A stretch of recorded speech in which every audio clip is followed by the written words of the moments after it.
दिल्ली के पूर्व मुख्यमंत्री अरविंद केजरीवाल आने वाले कुछ सालों में होने वाले विधानसभा चुनाव को लेकर अभी से एक्टिव है। इसलिए तो आपकी नई जिम्मेदारियों की घोषणा करते हुए विभिन्न राज्यों के प्रभारियों और सह प्रभारियों की नई सूची जा रही है। इसके अलावा केजरीवाल पंजाब में भी एक्टिव है, यानी केजरीवाल हार मानने को तैयार नहीं है। लेकिन इसी बीच कुछ लोग ऐसे भी हैं जो केजरीवाल पर निशाना साधने से बाज नहीं आते। केजरीवाल पर बॉलीवुड के खान ने अब निशाना साधा है। चलिए आपको भी बताते हैं पूरी खबर के बारे में। दरअसल बॉलीवुड के खान और खुद को फिल्म क्रिटिक बताने वाले कमाल राशिद खान उर्फ केआरके ने केजरीवाल पर निशाना साधा है। ऐसे भी केआरके बोलने के चक्कर में कुछ भी बोलते चले जाते हैं और फिर खुद ही ट्रोल हो जाते हैं। सोशल मीडिया प्लेटफॉर्म एक्स पर केआरके ने केजरीवाल की काफी पुरानी तस्वीर पोस्ट की, जिसमें केजरीवाल के साथ साथ अन्ना हजारे, किरण बेदी और कुमार विश्वास है। इस तस्वीर को पोस्ट करते हुए केआरके ने लिखा है, ये सब भारत के सबसे बड़े धोखेबाज हैं। अगर मुझे 5 मिनट के लिए भी सत्ता मिल जाए तो मैं इन सबको आजीवन जेल में डाल दूंगा। यहाँ केजरीवाल ने इन सारे नेताओं को जेल में जाने की बात कही और सबसे ज्यादा चर्चा हुई केजरीवाल की। केआरके अपने इस पोस्ट को लेकर जमकर ट्रोल हो रहे हैं और केजरीवाल पर सवाल उठाने के चक्कर में अपनी फजीहत उन्होंने करवा दी है।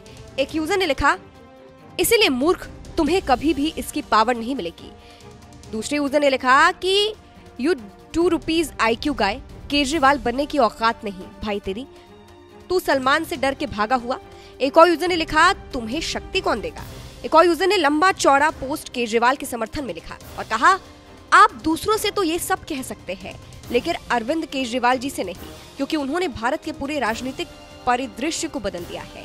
पहले भाजपा और कांग्रेस के नेता बड़ी बड़ी रैलियां करते थे और जाने से पहले बस दूर से ही जनता को हाथ मिलाकर अभिवादन करते थे, लेकिन अरविंद केजरीवाल जी के आने के बाद अब ये बड़े नेता भी संकरी गलियों से होकर लोगों के लिए काम करने को मजबूर है। आगे यूजर ने लिखा, पहले ये नेता सिर्फ धर्म और जाति की बात करते थे, लेकिन अरविंद केजरीवाल जी के दृष्टिकोण की वजह से अब उन्हें बिजली, पानी, शिक्षा और स्वास्थ्य के बारे में बात करनी पड़ रही है। उन्होंने भारतीय राजनीति को बदल दिया है। उन्होंने हर राजनीतिक दल को जन कल्याण पर ध्यान केंद्रित करने के लिए मजबूर कर दिया है। तो कुछ इस तरह से केआरके ने अपनी फजीहत करवा दी है। बात केजरीवाल की करें तो शराब घोटाले मामले में अरविंद केजरीवाल जेल गए थे, लेकिन फिर वो बाहर आए। उन्होंने दिल्ली विधानसभा चुनाव में प्रचार तो खूब किया, लेकिन वो हार गए और बीजेपी जीत गई। हार के बाद से केजरीवाल पंजाब में अभी ज्यादा एक्टिव है और आने वाले चुनावों को लेकर तैयारी कर रहे हैं।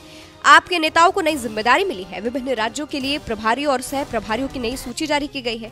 इस सूची के अनुसार दिलीप पांडे को पार्टी का ओवरसीज कोऑर्डिनेटर नियुक्त किया गया है। इन बातों को लेकर कहा जा रहा है कि केजरीवाल आने वाले उत्तर प्रदेश विधानसभा चुनाव को लेकर ज्यादा तैयारियां कर रहे हैं, जो कि 2027 में होगी। अभी हाल फिलहाल अरविंद केजरीवाल ने कांग्रेस बीजेपी पर किस तरह से निशाना साधा था, सुनिए।